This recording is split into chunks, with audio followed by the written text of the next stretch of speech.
thanks for coming on. I want to jump in and kind of get your life story and career a little bit. And I don't know a whole ton about you because there's not a whole ton on the internet. Where were you born? Where'd you grow up?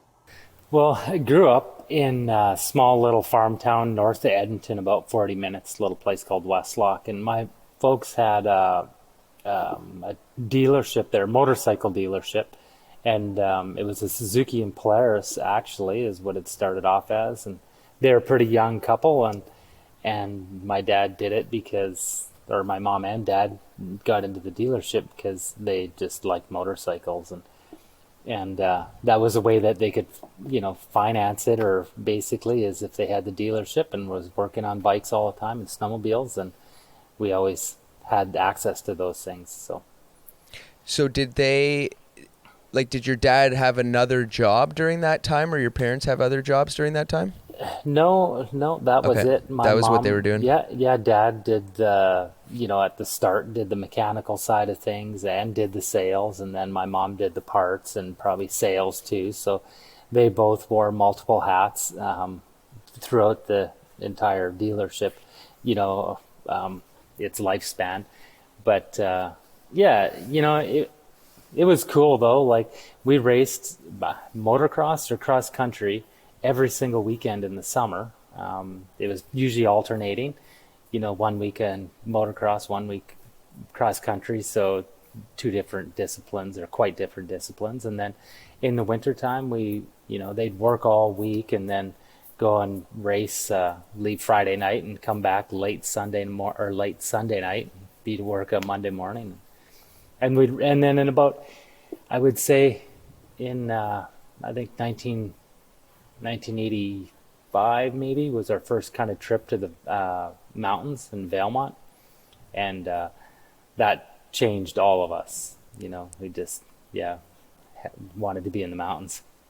So what was the trip to the mountains for? Was it in the summer on motorcycles, or? No, it was a first winter trip, and we had some pretty archaic equipment back then. It was even dated at that time. Probably it was in the mid 70s, the sleds, but they were really light, free air, TX Polarises, and we cut the tunnels and we had these plastic 90-degree paddles, but basically looked like angle iron, and we'd cut the tunnel and use aircraft rivets to rivet the tunnels back together, and then put these plastic paddles on, and you'd put 6 of them on, and we really thought we were going places. Wow. So I don't know, from my limited view, snowmobiling in the mountains and in the backcountry happened a lot later than that. Were there guys kind of doing it, and was it similar to Ontario or the rest of the world, where you just ride a trail and then kind of just boot off the trail a little bit? It really, and people rode in the mountains lots in, let's say, even the 70s.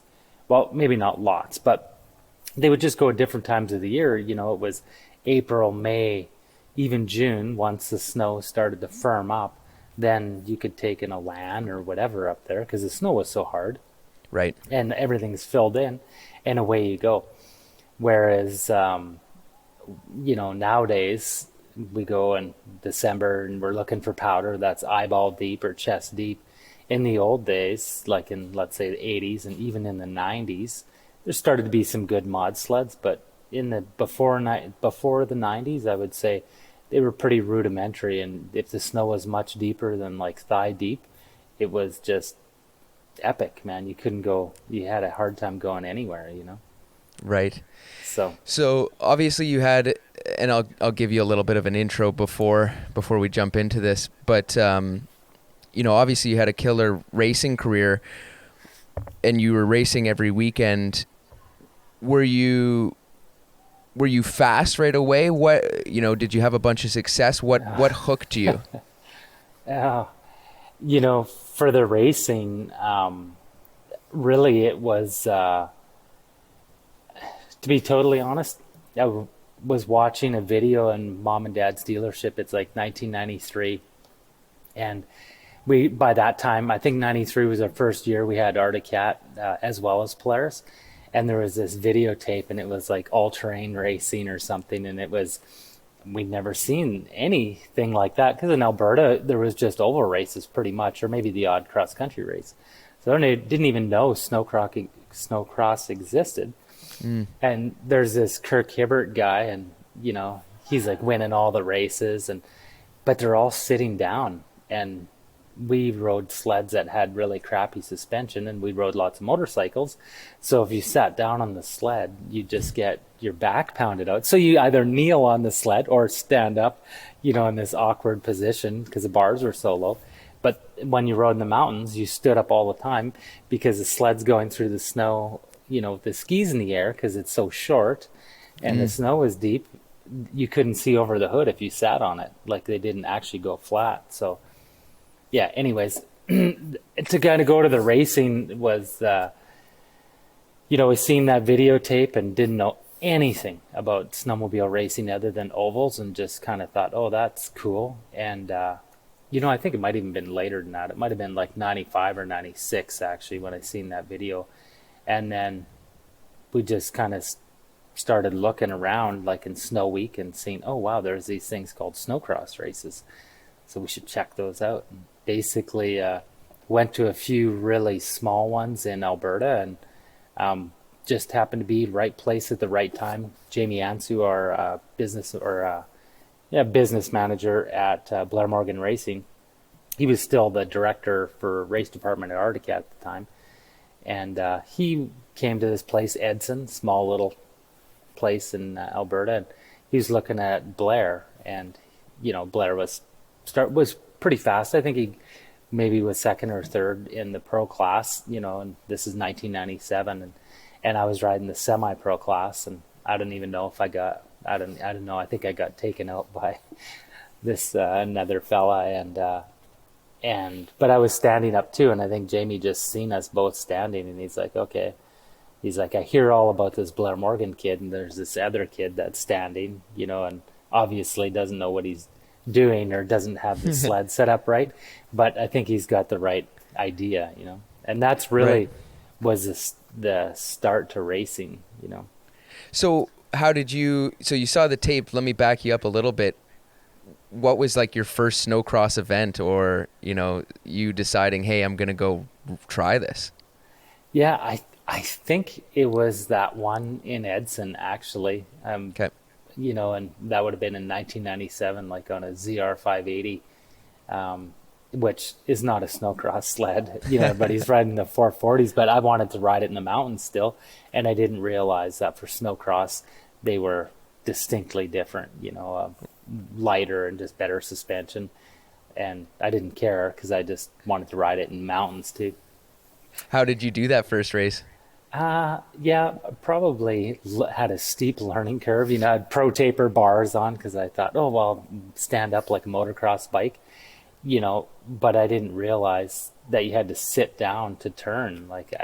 It's funny because riding in the mountains, or you always kneeled on the snowmobile, on the seat.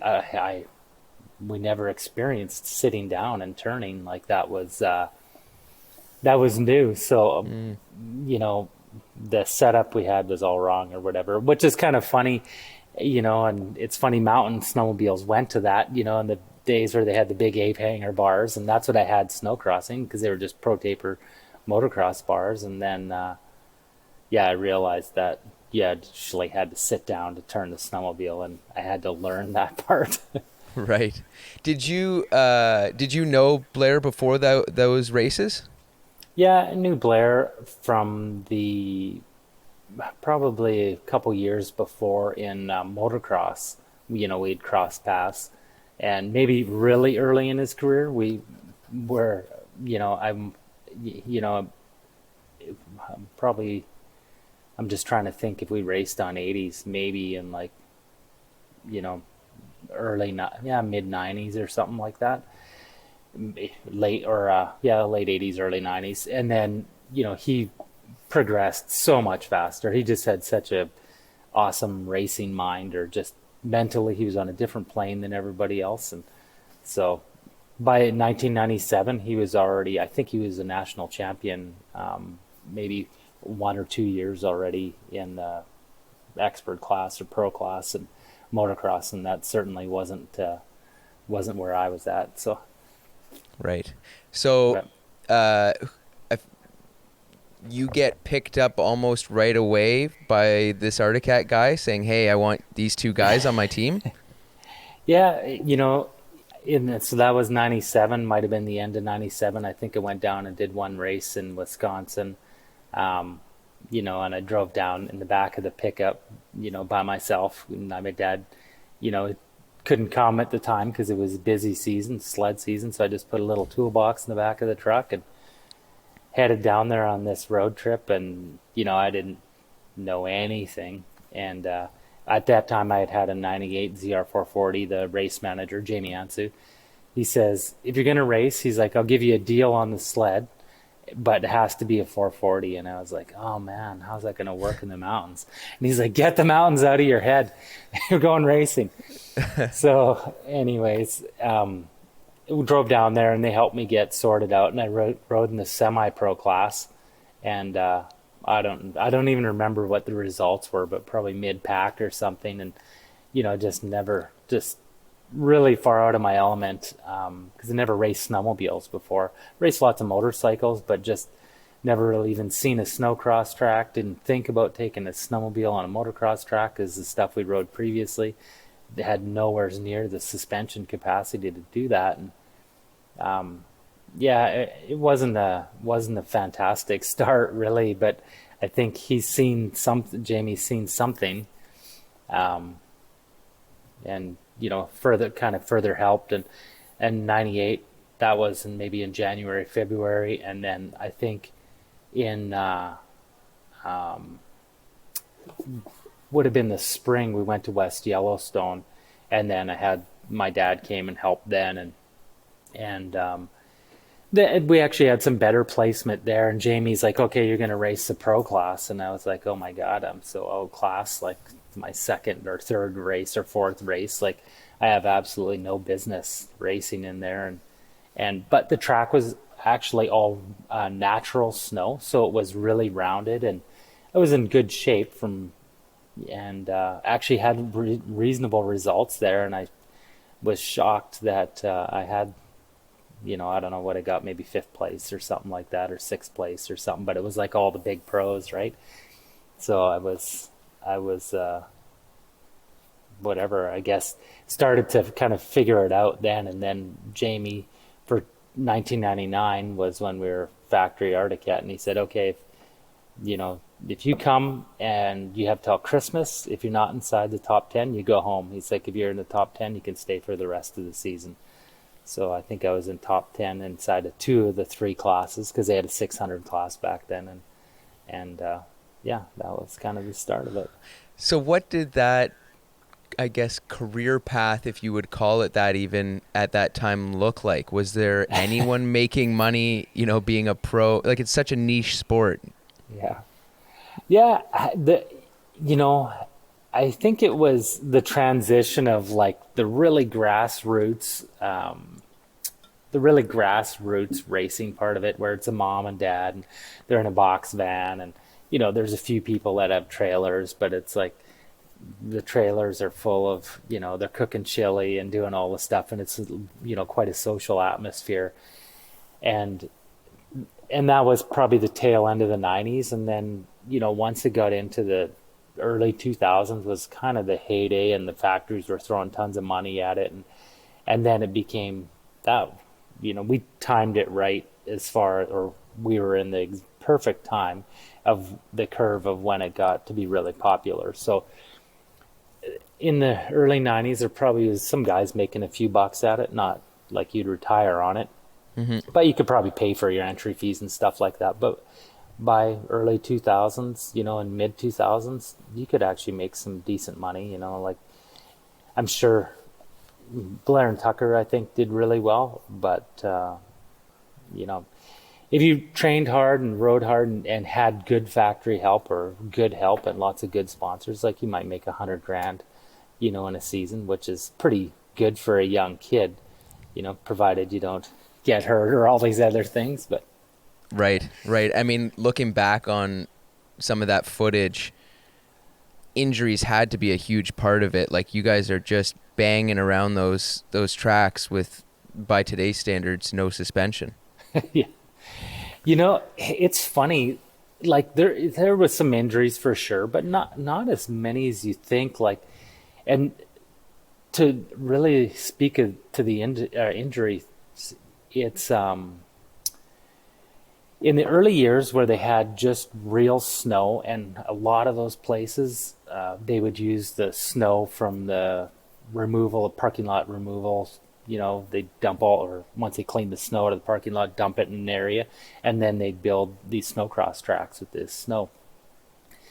It didn't look great on TV because it's brown and it had shopping carts and spare tires and stop signs and curbs and like all these different things in the snow.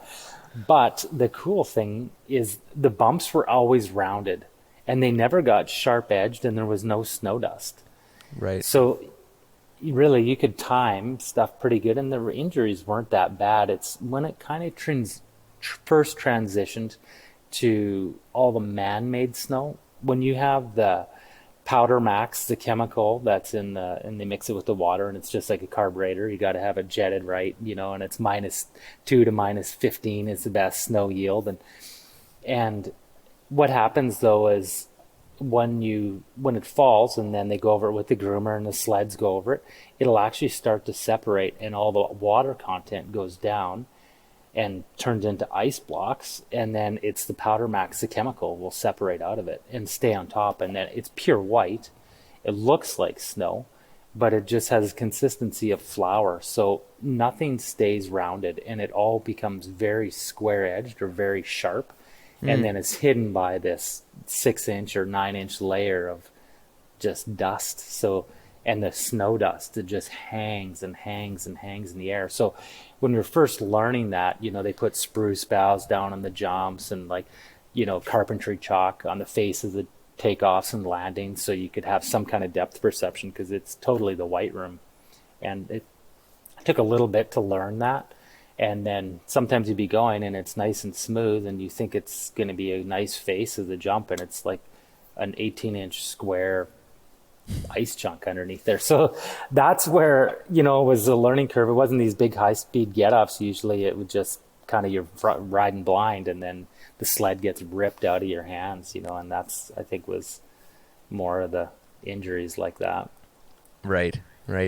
So you have, you and Blair have a bunch of success on the Arcticats, and then how does the Skidoo deal happen for you guys?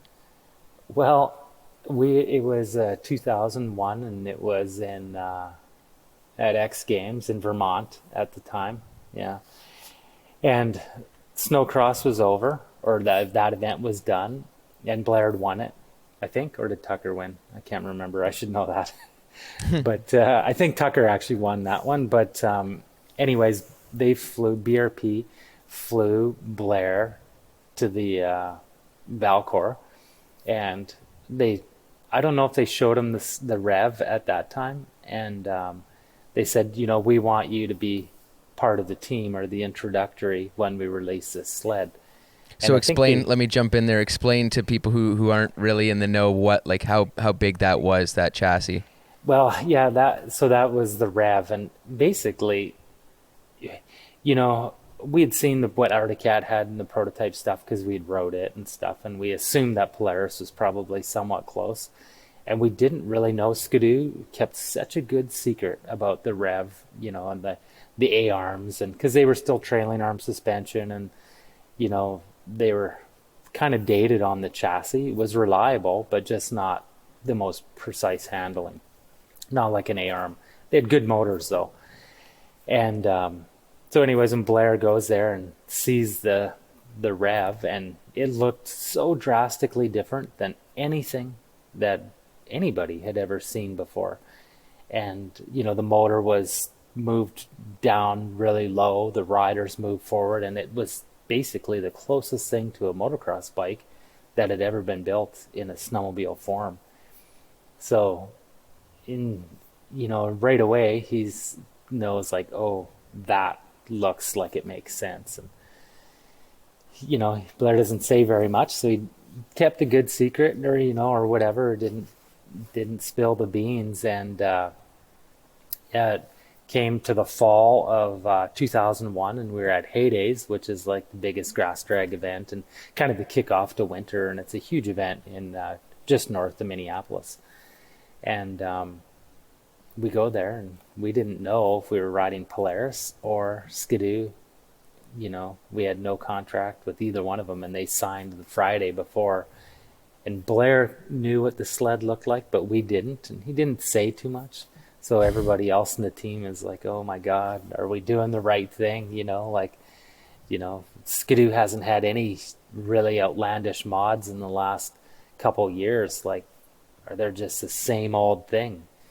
You know, and Blair's like, oh, I don't know, I think they might have something good. So you guys got on that sled, and it was obviously a game changer. How did those next seasons go? Like, did you guys just dominate? Yeah, when it came to the first season, because we had to still ride the older chassis, or the ZX or ZX chassis, and then the mod sled, which was an 800, was the Rev, and the ZX chassis was a 440. So totally opposite ends of the spectrum as far as power, but then handling couldn't have been further from each other either. So it was kind of hard to go back and forth. Like, and it was really easy to adapt to the mod sled, because it finally was the first time in snowmobiling that the chassis actually matched the engine for power. You know, because in the old days they'd always just throw more power, but they handled terrible. You could only use it in a straight line for a short amount of time, you know. And the Rev, it cornered unbelievable, and it handled the power of the mod sleds in a stride, like no sweat. So, and the success was, you know, there was a few Warner's had some, I'm sure Amsoil, I think Steve Shearing was on the Rev at the same time then, and us. So there was three kind of the big teams, and yeah, I think they pretty much won everything. Right. I guess by this time, had everyone adopted your guys' riding style of standing up, trying to make it, you know, ride it like a motocross bike? I don't think so. Like, there was a good portion of them, but there was a lot of people, because for the guys that kind of were on trailing arm stuff, because let me think about this now, the Polaris still was trailing arm for another 2 years, I think, or a year for sure. So the guys that had the trailing arms, or the old style sleds, were still sitting down, and they could corner okay, like as long as they were up on the berm.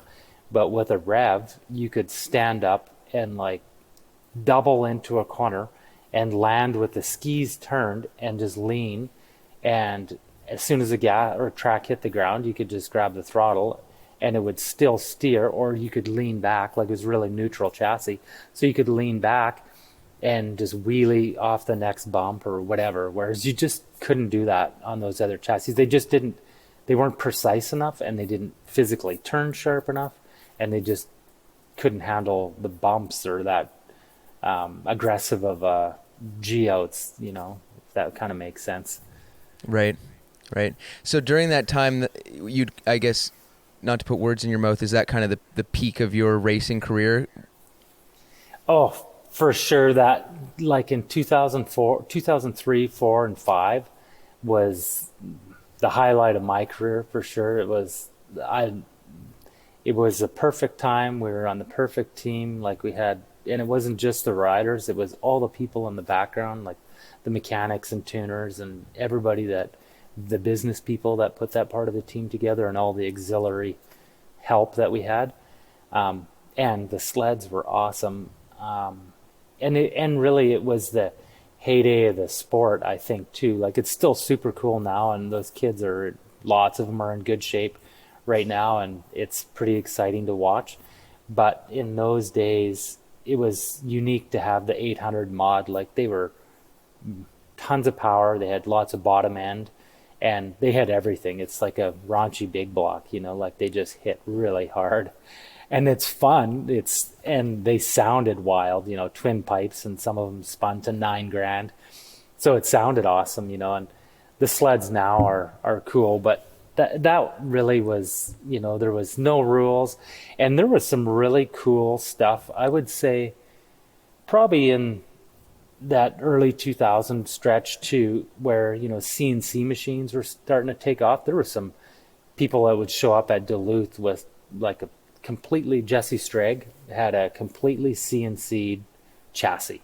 Like they just took a 4x8 sheet of aluminum and, milled out the side plates and then bolted them together. And they were heavy. They looked cool, 3 feet of suspension, but just not enough R&D to make it work, Right.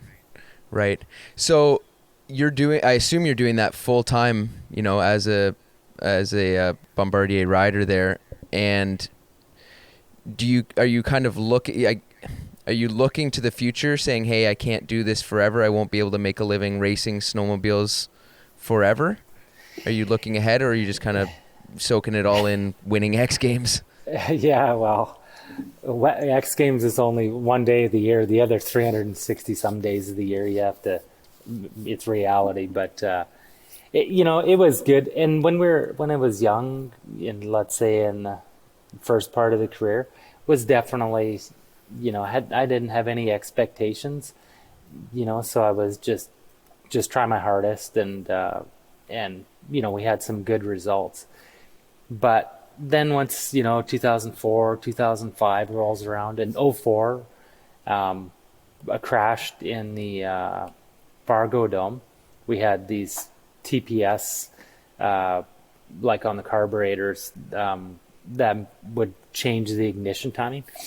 So whatever, they would kind of falter sometimes, and we've struggled, and we broke chains that year. And whatever, it was last race of the year, going through these big tall whoops, like wheeling in through them, and chain breaks on the sled. Endos, get the front or the rear bumper out of no, because I was face down in the snow, landed right in my lower back. And then, so that didn't break my back, but it basically crushed the disc or whatever, I guess. And so anyways, my legs would go to sleep the next year in 2005. I trained hard. I was in good shape, but they'd start to fall asleep no matter how good a shape I was in. And that was right when the tracks transitioned from real snow to fake snow. So it was like today, where you just pound across, rather than previous years, it was timing. Right. So then I started to think, I could mentally, I'm starting to become mentally tough, because when you're young, you just aren't mentally tough. So as you get older, and I'm thinking, okay, I could do this for maybe 4 or 5 more years, but then I'll probably never ride motorcycles or snowmobiles ever again. Or I can make this my last year, and I'll just take it easy, and like from that part of it, the pounding, take it easy and just ride bikes and snowmobiles forever. So I just chose to walk, and it was a hard thing emotionally for me, or like mentally too. I got second that year, and Steve Martin and I had a really good year of battling, and Blair got injured. I can't remember what happened. I think he broke his leg in Valcourt. I think that's what happened in like February.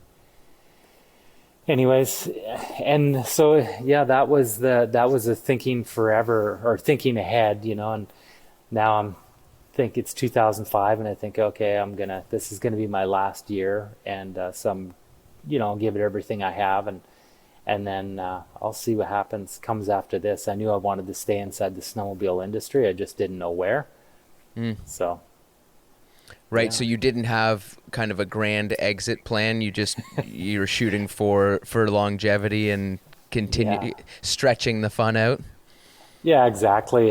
And I didn't really I started to make a plan, it was a pretty loose plan. I was thinking, what made me happy inside was, I loved riding in the mountains. That was always my favorite, is being in the mountains. I just pass through snowcross, and I happened to have some little bit of success at it, but really my passion was riding in the mountains. And to kind of go back, I remember in Duluth in 1999, and it's like you get a young kid, and I thought, oh, I got this pro ride, and it wasn't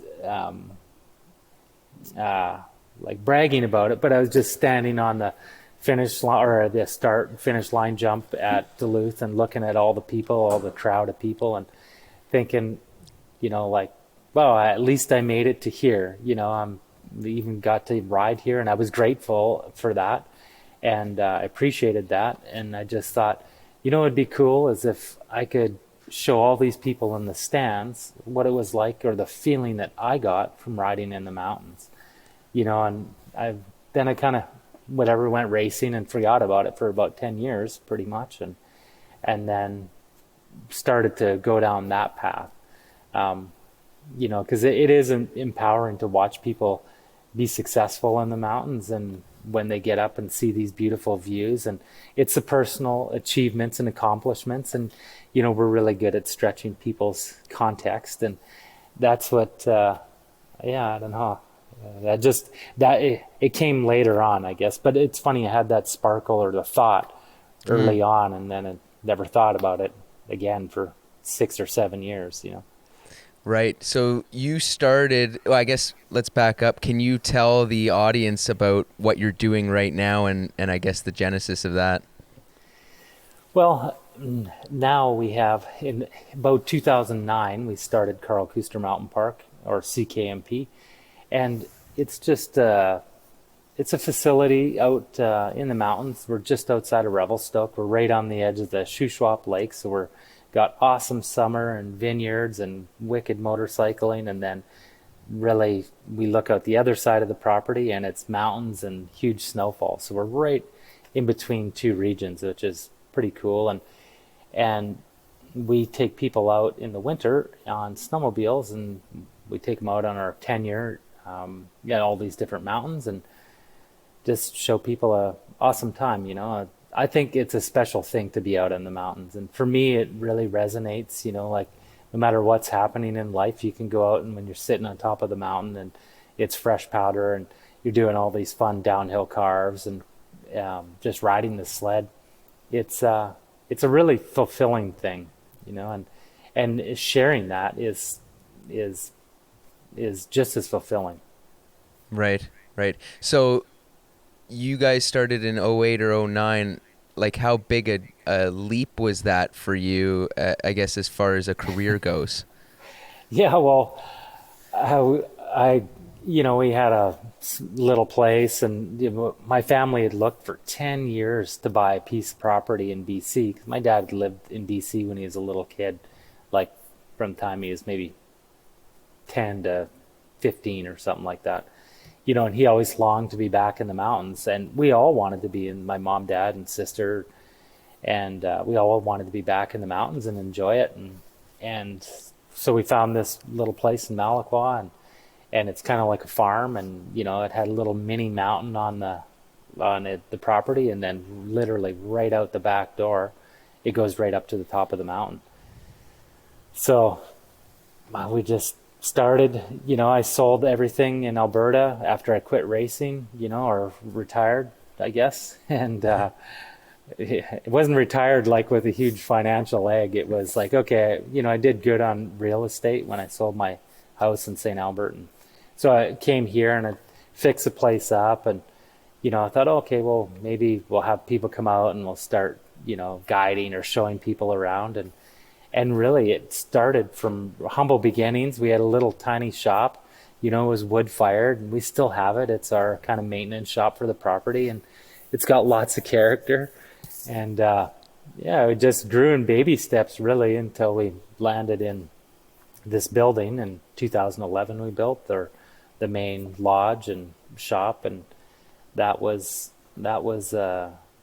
scary. I thought, man, I'll never financially recover from this, because it was a huge investment, but it was fun, and we did good, and I learned a lot, man. I learned tons, from everything from construction to business, and grew up, right?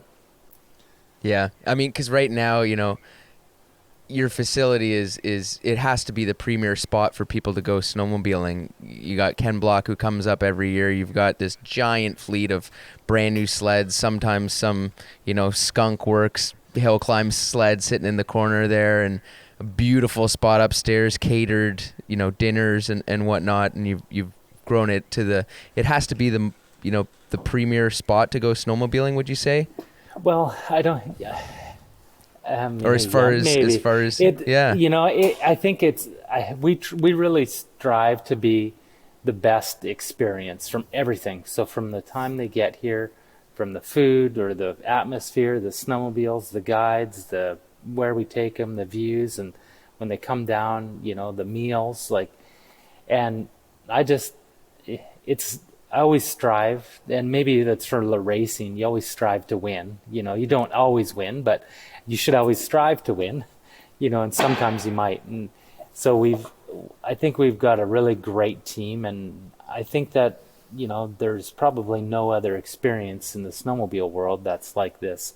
We've really tried to emulate or copy basically like a heli ski look and feel, so it's like everything is about the guest experience.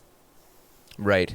So what is your relationship right now with Skidoo as far as what you do with development, and you guys you're obviously solely on their sleds? Yeah, we help them. As far as from the general public goes, and as snowmobile, like let's say in-season snowmobiles, we always, we have brand new stuff every year. And then on the side, we'll do different, and that happens somewhere else, that there's, we call it Santa Claus's Workshop. And it's, that's where different projects, different ideas, and we still work with R&D closely, and we work with design. We do some other work inside of BRP, like for some reliability stuff, durability testing. Makes sense because there's no one that puts on more miles than us. Like collectively, last year, I think we were on all sleds including race sleds and all the fleet sleds, I think we're pretty close to 75,000 kilometers. Wow. So that's a lot, and in one season, so you just don't get to accumulate that kind of mileage anywhere else, or it's very hard to, at least in one location. So, and then we also do some work with the clothing side of things as well, as far as the gear. And that's pretty fun too. The gear, it's nice to be able to work with prototype stuff, because when the gear is awesome, your experience is awesome. When your gear is not working, then it's funny how that can alter your experience. Like when you're racing the car and you can't see out of the visor, well, if the car is awesome, you can't do anything about it. Right. Anyways, so. Right. Yeah. Same with, wet gloves and a wet jacket, I guess, in the backcountry. Yeah, exactly. Your hands come off the handlebars, or honestly, it really boils down to goggle management. That's the be all end all. Because it doesn't matter your skill set or your confidence, if you can't see, there's nothing you can do about it. Yep. So I've got as far as, really anyone kind of from the outside looking in, you are, you've truly taken your passion and created just this magical place where everyone gets to go and come and play. Do you have advice for, I guess, anyone, no matter what discipline or what they're interested in, as far as building something to the same level that, chasing your dream kind of thing and making it a business?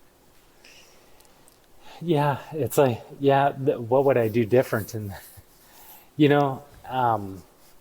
I wished I would have paid a little more attention in school. Probably went and took some business classes. That might have helped a little bit. But, it's tough too, because when I'm inside a classroom, even unless it's something I really, really enjoy, I have a hard time paying attention. I like to be more outside or hands-on or in the shop. So, whatever your passion is, and if you want to make a business out of it, I think if you just strive to win, and you don't always have to put that on the pedestal, but if you're always striving to be the best, or at least do your best, and you can get a team of people around you that has that same vision, or shares that same feeling and mindset, then, and just work ethic and too dumb to quit, and right. you'll succeed, Right. Outlast, outwit, and just outlast. Yeah. Yeah, no, absolutely. Do you have any plans to expand or do anything new this coming winter or in the near future? We've looked at some expansion in some different countries, and it's hard for us. The way the permitting and stuff works in Canada, we have probably the biggest snowmobile tenure. So that's basically your permit or your agreement with the government to commercially use the land. So they're hard to get.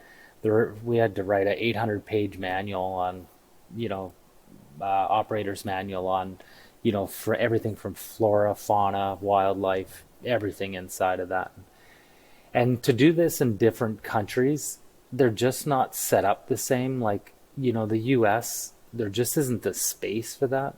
There's some good spots for sure, but just not collectively. Like we got 6-7 different big riding areas, and where down south, it's more, they have one area, and that's where they can use, and it's not quite the same size. And then once you go to other countries like Chile, it's pretty much no rules down there. A little more Western, even though it's way south, it's a little Western. Yeah. But, a cool country for sure. And so we're looking at some different things for sure. But we have some different ideas that'll probably maybe even kind of combine a couple sports. So that's something that, we're a little ways out on that, but stay tuned, I guess. Okay. Now, for the outsider, why is the Revelstoke area, we'll call it, so special?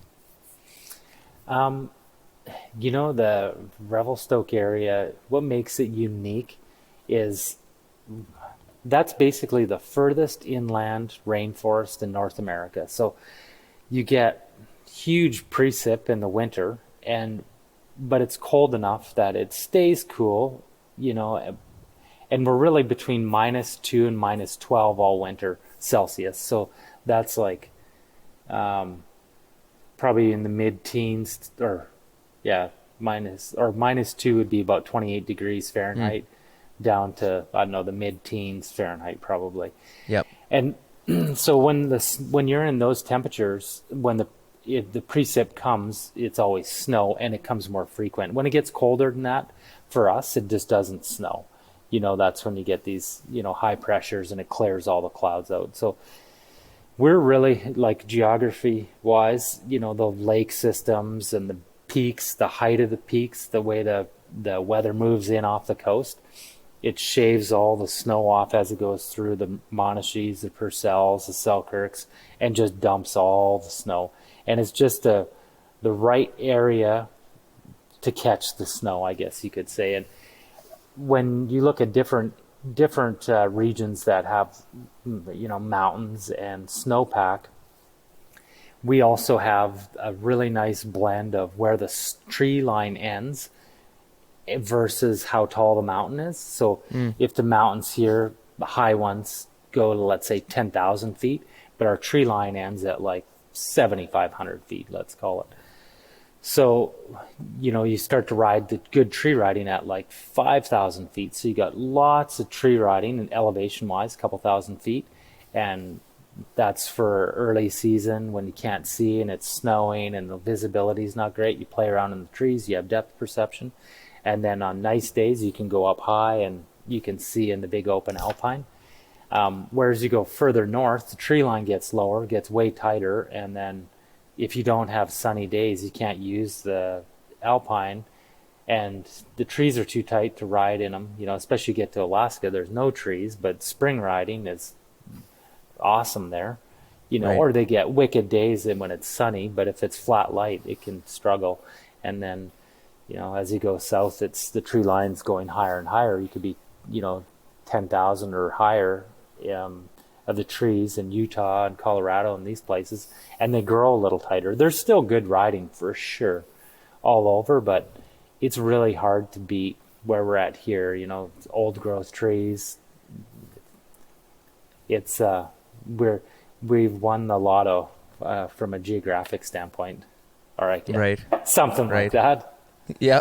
Yeah. No, I know. Every time anyone comes there and, you've decided to set up camp there, so many people have decided to set up camp, and whether it be skiing or snowboarding or heli operations in that area, it's clearly a special spot. Every year I look forward to the Ken Block videos that come out of your place. How did you guys get hooked up, and what kind of week is that like? Is it just out of control? We got hooked up kind of through Skidoo because Ken likes snowmobiles and snowboards, and he likes anything powerful or motorsports, and so Skidoo lined up some snowmobiles for him, and we helped deliver those in Utah, and that was a couple years ago, and then just kind of gearheads are like that, same kind of things. So it's been a year since he's been here, but it's fun. He's actually obviously very talented behind the wheel. So he understands, lots of throttle and the mountain snowmobiles really respond well to that. So he's made really good progress in his riding for sure. Like he can get around totally fine. And he just I think he likes that because it's probably so different. This is my perception, but I think he really likes the snowmobiles because it's so much different than what he normally does, and the cars. And it's no different than I like his stuff. When I go down there, it's just, I'm in like a kid in a candy store because I don't ever I get to see it very rarely, and it's just different things, right? Right. And you're a Ford guy. Yeah.